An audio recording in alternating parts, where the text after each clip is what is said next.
Part 1. The silence that outthinks the world. There is a kind of person who terrifies the world not because they are violent or loud or powerful in the traditional sense, but because they've chosen something most people fear more than death itself: solitude. These people walk away from the crowd, not out of misanthropy, but because they've seen through it. They understand something so profound, so unsettling, that it rewires their relationship with the entire human experience. And when they disappear into silence, into reflection, into solitude, they don't lose themselves. They find something the rest of us have forgotten. Arthur Schopenhauer, one of the most misunderstood minds in the history of philosophy, knew this truth intimately. He said, "A man can be himself only so long as he is alone, and if he does not love solitude, he will not love freedom, for it is only when he is alone that he is really free." What does that mean for us, in a world that never stops screaming for our attention? It means that the terrifying intelligence of the solitary person is not in their ability to escape, but in their ability to see what others cannot see, because they are no longer trapped in the noise. We live in a world addicted to connection, in constant contact, endlessly seeking validation through screens, through voices, through the gaze of others. But those who choose solitude have unplugged from the matrix. They've stopped feeding the machine of approval. They've stepped out of the arena of social comparison. And in doing so, they begin to perceive patterns, motives, and truths that are invisible to most. They witness the machinery of human behavior from the outside, and what they see changes everything. But this journey is not romantic. It begins with a brutal awakening. The first days of solitude are not peaceful, they are chaotic. The mind rebels. The ego panics.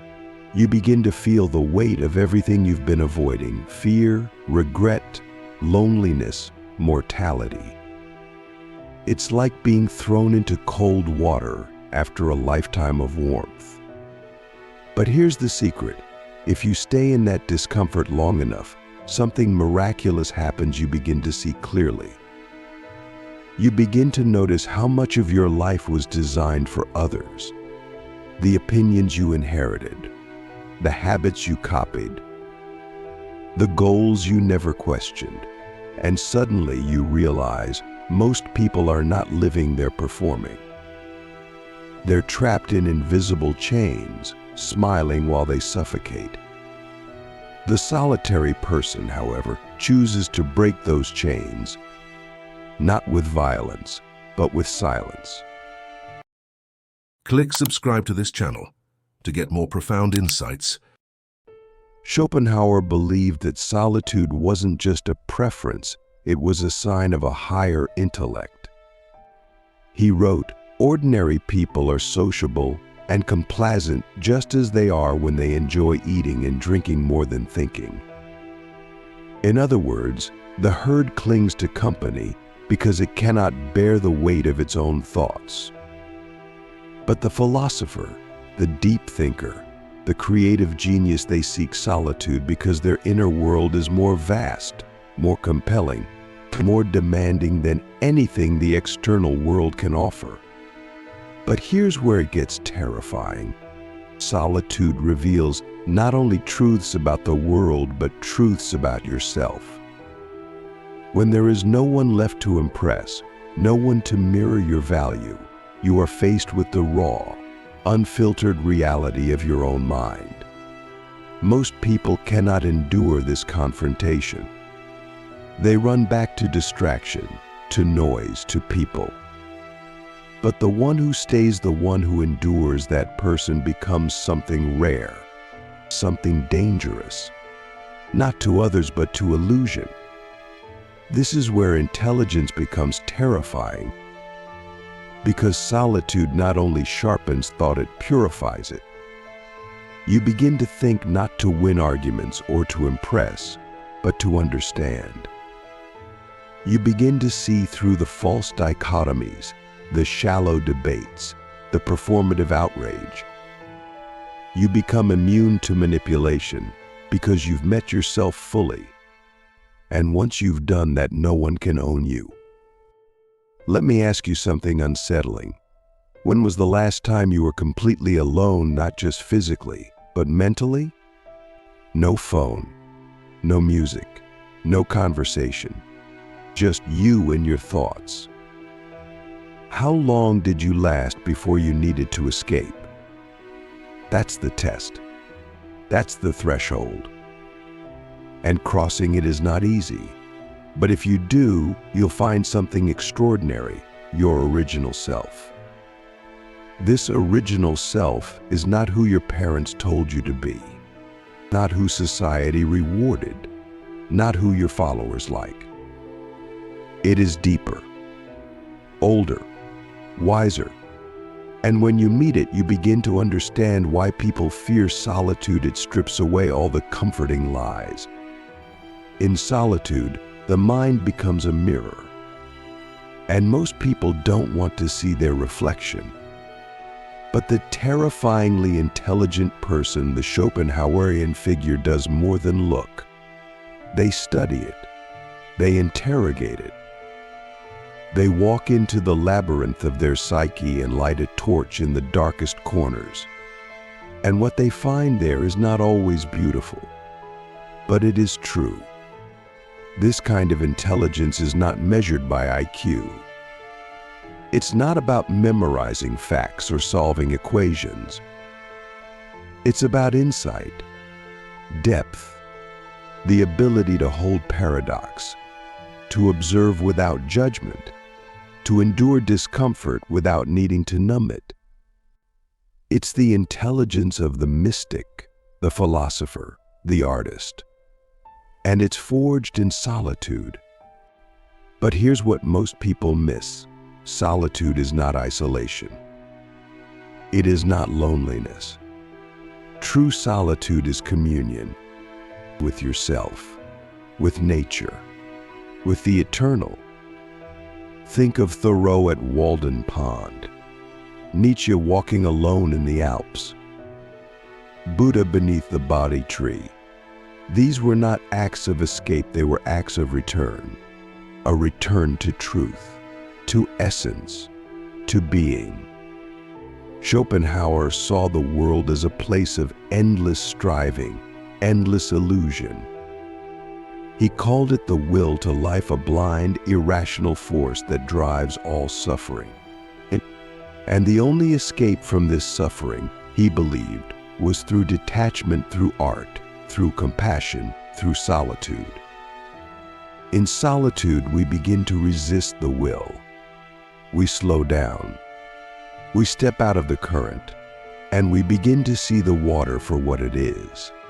This vision, this clarity is what makes the solitary individual so powerful.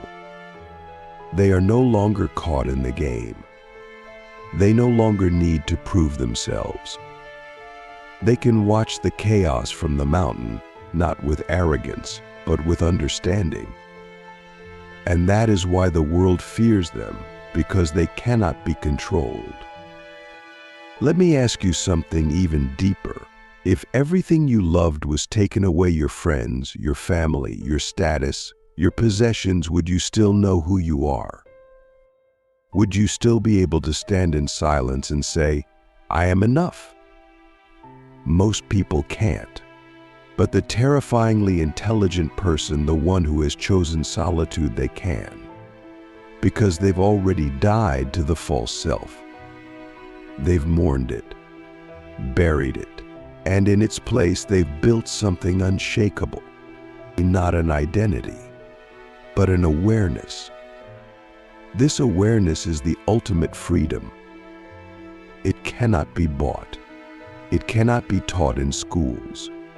It is earned in silence, in solitude, in suffering. And when you have it, no one can take it from you. This is the beginning of the journey. the path Schopenhauer walked, the path all great minds walk. It is not glamorous. It is not easy. But it is real. And in a world drowning in illusion, that alone makes it worth everything. Part 2. The mind that refuses to be owned. There is a moment in the solitude journey when silence stops being threatening and becomes seductive. It's the moment when you realize that being alone doesn't mean being empty, it means being full in a different way. Full of awareness, full of perception, full of energy that doesn't need to be broadcast to be real. This is the turning point where the terrifying intelligence of the solitary person is no longer just potential, it becomes a force.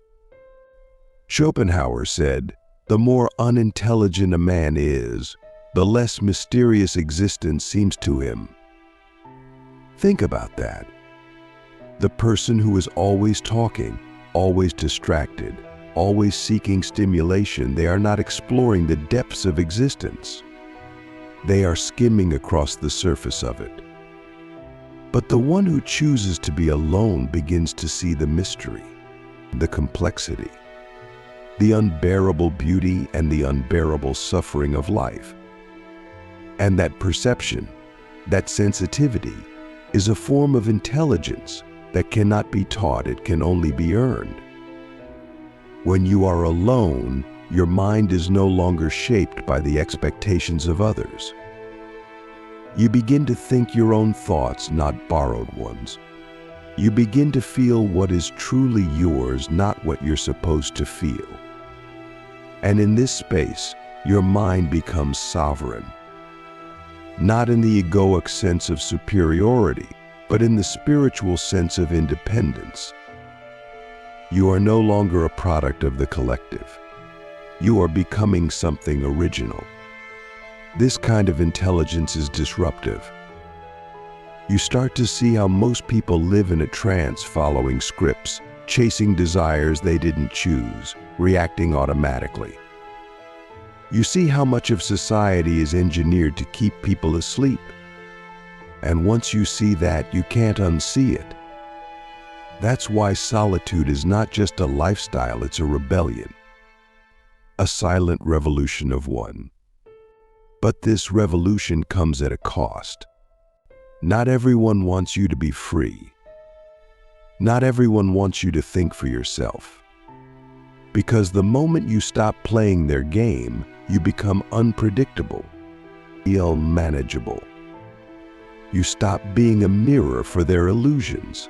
You stop validating their version of reality. And that makes you a threat not by what you do, but by what you refuse to do.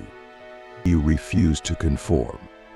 You refuse to participate in meaningless conversations. You refuse to chase approval. You refuse to pretend. And that refusal, born from solitude, becomes a kind of power. A power not over others, but over yourself. And that is the rarest power of all. Let me ask you something dangerous. What part of you is still owned by others? Is it your identity? Your beliefs? Your habits? Who programmed those into you? Have you ever questioned their origin? Or have you mistaken inheritance for truth? Solitude forces these questions to the surface. And if you're brave enough to answer them, you begin to reclaim your mind. Schopenhauer believed that talent hits a target no one else can hit. Genius hits a target no one else can see. That unseen target is only visible in solitude. Because only in solitude are you no longer aiming for applause. You are aiming for truth, and the truth is rarely popular. There is a loneliness that comes with this path, a kind of existential exile. You see through the games, but you also see how deeply others need them. You want to wake them up, but you realize that awakening cannot be forced. So you learn to be quiet, not out of fear, but out of respect for their timing, for their process. And in that quiet, you grow even sharper. This is where solitude becomes not just a space, but a practice. You start to cultivate it like a monk, like a warrior, like an artist. You guard it, you protect it, you stop allowing intrusions that dilute your clarity. You become selective, not arrogant, but precise. You realize that your time, your energy, your attention, these are sacred. And you stop giving them to what doesn't nourish your soul. But solitude isn't just about what you remove. It's about what you discover in the absence. You find ideas that others are too distracted to notice. You find patterns in history, in behavior, in emotion that most overlook. You find creativity that emerges not from pressure, but from stillness. And slowly, you become the kind of person who can sit in a room alone for hours and come out transformed. Modern psychology supports this. Studies show that solitude increases creativity, emotional regulation, and problem solving. But you don't need studies to prove what you already feel. You know that your deepest insights have never come from noise. They've come from silence, from stillness, from solitude. This is why the terrifying intelligence of the solitary person is not just intellectual, it's intuitive. It's visceral, it's embodied. It allows you to walk into a room and feel the temperature of the energy without anyone saying a word. It allows you to sense lies beneath smiles, to detect motives behind kindness. Because you've spent so much time studying your own mind, you can now read others with uncanny precision. But beware, this power can isolate you further. The deeper your perception, the harder it becomes to tolerate superficiality. The more you see, the less you can pretend. And that can make relationships difficult, even painful. You crave depth, but most offer distraction. You crave truth, but most offer performance. And so you retreat further, not to escape, but to preserve what is real inside of you. Schopenhauer didn't see this as a tragedy. He saw it as liberation. He wrote, "The wise man leads a quiet and even monotonous life, but his own intellect is his constant companion." In other words, you never feel alone when your own mind is a rich universe. And that is the ultimate sign of terrifying intelligence, not that you know everything, but that you can be everything without needing anything. Let me ask you something final in this chapter. If you had to spend the rest of your life alone, not in punishment, but in peace, would you thrive or would you crumble? Your answer reveals everything. Because those who choose solitude out of fear are running from the world. But those who choose it out of strength are building a new one from the inside out. This is what Schopenhauer understood. That true intelligence is not about domination or debate.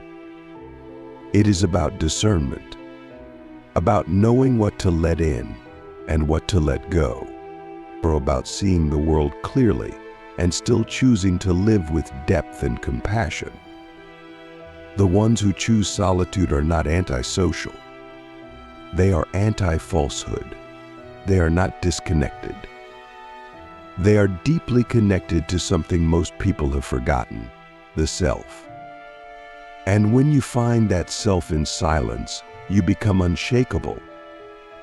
Not because you have all the answers, but because you are no longer afraid of the questions. Part 3. The final form of freedom. There's a moment in the solitary journey after the silence has settled, after the illusions have burned away, where you begin to feel something you didn't expect. Not just peace, not even power, but freedom. A freedom so profound, so unshakable, that it feels almost dangerous to those who've never tasted it. Because once you've lived in this state, you cannot go back. You cannot unsee the things you've seen. You cannot unknow the truth that solitude has revealed. This is the final form of freedom, self-possession. Not in some abstract, mystical sense, but in the most practical, psychological sense imaginable. You no longer seek validation because you've already validated your own existence. You no longer perform for love because you've built a relationship with the only person who never leaves, yourself. You no longer chase happiness because you've discovered its source within. And this terrifies the world not because you are a threat to others, but because you are no longer controllable. Schopenhauer wrote, "A man who is cheerful in solitude has either found God or found himself." In a world where most people are terrified of being alone with their thoughts, the person who is content in isolation becomes alien, even unsettling. They do not need the rituals of approval. They do not require the scaffolding of social identity. They walk through life with a kind of quiet sovereignty that others can feel but not explain. This is what makes them so intelligent. It's not just their knowledge, but their clarity. They have burned away the noise. They've questioned every assumption. They've dismantled the scripts they were handed. And what remains is a mind that is not only sharp, but clean, minimal, focused, free from the psychological clutter that keeps most people exhausted and distracted. Think about this. Most people are mentally enslaved by what others think.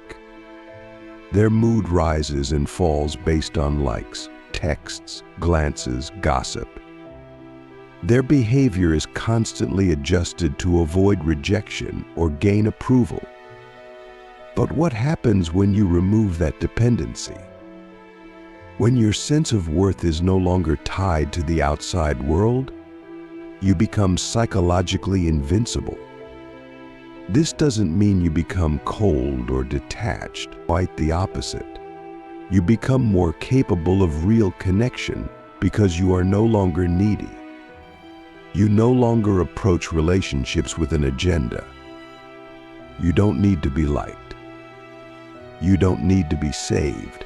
You simply show up as you are, and that authenticity is magnetic. People feel it, even if they don't understand it. But here's the paradox. The more you become this person, the fewer people can meet you there. The more you understand yourself, the more you realize how few understand themselves. The more you value depth, the more you see how shallow the world has become. And so you walk alone, not out of superiority, but out of necessity. This is why Schopenhauer believed that solitude was not just for the philosopher, it was for anyone who wished to live deeply. He wrote, "The person who seeks solitude is either a wild beast or a god." What he meant was this: solitude reveals your true nature. If you are unintegrated, it will break you. If you are ready, it will build you. Let me ask you something elemental. What are you afraid you'll discover if you spend too much time alone? Is it a memory? A truth? A part of yourself you've buried? Can you face it? Can you listen to it long enough to understand it rather than run from it? Because that is where real intelligence begins, not in avoiding pain, but in investigating it. The solitary person has done this work. They have walked into the cave of their own mind and lit a fire. They have sat with their regrets, their shadows, their longings, and they have emerged not perfect, but whole. And in a fragmented world, wholeness is revolutionary. This revolution doesn't need noise. It doesn't need followers. It doesn't need to be seen. It unfolds in the quiet moments, in the long walks, in the journals, in the decision to say no to what is popular and yes to what is true. This is the terrifying intelligence of solitude. It doesn't want attention. It wants authenticity. In psychological terms, these individuals are self-actualized. Maslow placed them at the top of the hierarchy, not because they have everything, but because they no longer need everything. They are internally sourced. They are guided by inner truth, not outer trends. And when you reach this level, you don't look down on others, you simply stop trying to convince them. You let them sleep. You let them chase. You let them perform. Because you remember when you did the same. And instead of judgment, you feel compassion. But you also protect your solitude. Because you know that what you've built in the silence is sacred. You know that your mind is no longer a battlefield, it is a sanctuary. And few people know how to enter without bringing chaos. This is why the truly intelligent person often appears distant.